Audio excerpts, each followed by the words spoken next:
तो दोस्तों अगर आज से 5 महीने पहले की बात की जाए तो भारतीय स्टॉक मार्केट दुनिया का 5वां सबसे बड़ा मार्केट बन चुका था और भारत ने फ्रांस को बीट करके उसका 5वां स्थान छीन लिया था और इसी वजह से फ्रांस 6वें नंबर पर चला गया था। हालांकि उस समय फ्रांस और भारत के बीच में जो गैप था वो मामूली था, लेकिन मामूली ही सही, लेकिन हमने उसे बीट करके उसकी पोजीशन नंबर 5 की हथिया ली थी। इस वजह से दुनिया भर के स्टॉक मार्केट में भारत नंबर 5 पर आ गया था। नंबर 1 पर अमेरिका था, नंबर 2 पर चाइना था, नंबर 3 पर जापान, नंबर 4 पर हांगकांग और नंबर 5 पर भारत और उसके बाद नंबर 6 पर फ्रांस आ गया था। लेकिन हम सभी जानते हैं कि आज से 5-6 महीने पहले हिंडनबर्ग वाला मामला निकलकर सामने आया था और इन्होंने टारगेट किया था भारत की सबसे बड़ी कंपनीज में से एक अडानी ग्रुप को। उसके बाद हुआ ये कि निवेशकों का जो विश्वास था थोड़ा डामाडोल हुआ, उन्होंने इंडियन मार्केट से पैसा निकालना शुरू किया और इस दौरान हमें काफी ज्यादा लॉस हुआ और इसका असर देखने के लिए मिला इस रैंकिंग पर। और भारत वापस से 5वें पायदान से फिसलकर 6वें पर आ चुका था और फ्रांस ने वापस एक पायदान का जंप लेकर भारत को फिर बीट कर दिया था। अब दुनिया भर के देशों के स्टॉक मार्केट की बात की जाए तो ये आपकी प्रगति का एक तरह से सूचक होता है। दुनिया के देश आपके देश में कितना ज्यादा इन्वेस्ट कर रहे हैं, इस बात का अंदाजा उसके स्टॉक मार्केट को देखकर लगाया जा सकता है। जिसका मार्केट वैल्यू ज्यादा होगा, ऑब्वियसली उस देश के अंदर जो भविष्य के अवसर हैं उनकी अपार संभावनाएं होंगी। अब इस समय अगर भारत की बात की जाए तो रिसेंटली हम लोगों ने ग्रोथ रेट के मामले में सारे रिकॉर्ड और सारे अनुमान तोड़कर पीछे कर दिए।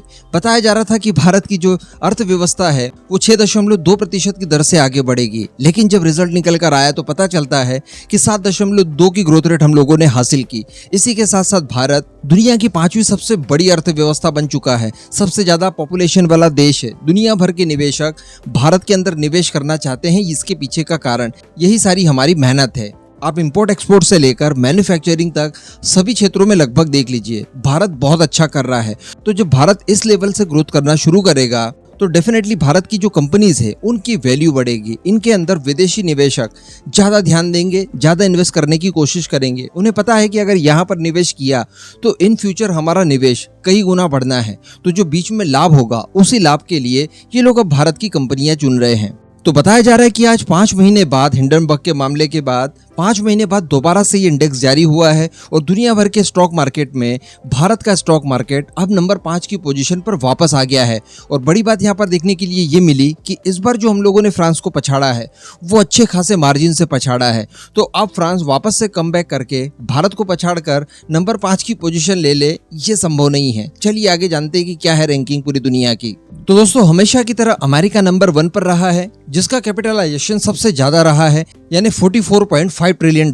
नंबर 2 की बात की जाए तो $10.2 ट्रिलियन के साथ चाइना नंबर 2 पर है। इसके अलावा जापान की बात की जाए तो $5.7 ट्रिलियन के साथ ये नंबर 3 पर है। नंबर 4 पर हांगकांग आता है 5.1 ट्रिलियन के साथ। उसके बाद नंबर 5 पर भारत आ गया है 3.3 ट्रिलियन के साथ। इसके बाद नंबर आता है फ्रांस का 3.2 ट्रिलियन के साथ नंबर 6 पर।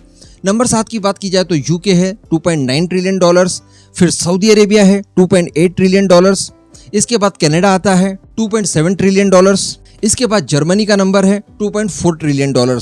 इसके अलावा भी कई सारे देश है, लेकिन वो काफी ज्यादा छोटे स्तर पर अपना कैपिटलाइजेशन रखते हैं। लेकिन बड़ी बात यहाँ पर यह है कि भारत नंबर 5 की पोजीशन पर वापस पहुंच चुका है। अब दोस्तों अगर इसके पीछे के रीजंस अगर हम लोग जाने तो बताया जा रहा है कि पिछले 5 महीनों में ही इंडियन स्टॉक एक्सचेंज का जो टोटल मार्केट कैप था वो $330 बिलियन बढ़ा है। इसके अलावा भी बताया जा रहा है कि भारतीय शेयर बाजार में पिछले 5 महीनों में काफी ज्यादा तेजी आई है और इसी तेजी की वजह से $330 बिलियन की बढ़ोतरी देखने के लिए मिली है। तो कहने का मतलब भारतीय स्टॉक मार्केट काफी लंबे समय से बहुत ज्यादा तेजी से बढ़ रहा था, लेकिन इसे टारगेट करने के लिए वो हिंडनबर्ग वाली रिपोर्ट वगैरह आती है, जिसके बाद में डैमेज डेफिनेटली पहुंचता है। कुछ हद तक हम लोग पीछे जरूर जाते हैं, लेकिन अच्छी बात यहाँ पर यह है कि हम लोग वापस से रिकवर करके उसी पोजीशन पर आ जाते हैं। इवन हम लोग हमारी पुरानी पोजीशन से भी आगे निकल जा चुके हैं। हमने हमारी खुद की तरक्की को सरपास कर दिया है। ये इस रिपोर्ट का पूरा सार निकल कर सामने आता है। बाकी इस पूरे मुद्दे पर आपका जो भी मानना हो नीचे कमेंट करके जरूर बताइएगा।